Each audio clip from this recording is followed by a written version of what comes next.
মালদার গাজলে ডাম্পারের সঙ্গে লরির সংঘর্ষের ঘটনাকে কেন্দ্র করে চাঞ্চল্য ছড়িয়ে পড়ে গাজলের কদুবাড়ি মোড় 12 নম্বর জাতীয় সড়কে। ঘটনা ঘটেছে মঙ্গলবার সকাল 6টা নাগাদ।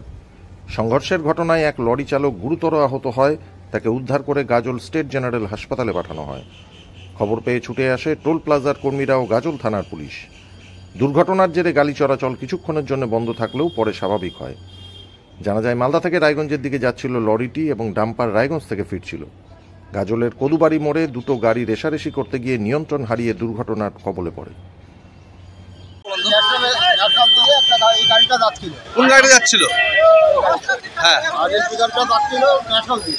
ডাম্পারটা এই দিক থেকে আসছিল। হ্যাঁ, ডাম্পারটা কেয়ার করতে পারে, ডাম্পারটা ঢুকে দিতে আর ন্যাশনাল গাড়ি করতে গেলে পা দেয় না, হাজার থেকে মেরে দিচ্ছে। তখন আমি এখানে দাঁড়াই, হ্যাঁ, আমি এসে ড্রাইভারটাকে নামাইলাম। ড্রাইভারটাকে তো সবাই মারবে, ড্রাইভারকে আমি নামাইয়াও অফিস করে ঢুকি। এখানে মোটামুটি আমি ট্রাফিক কন্ট্রোল করে মন্ত্রিত্ব খবর দিলাম, তারপর আজকে। ব্যুরো রিপোর্ট, সংবাদ বাংলা টিভি।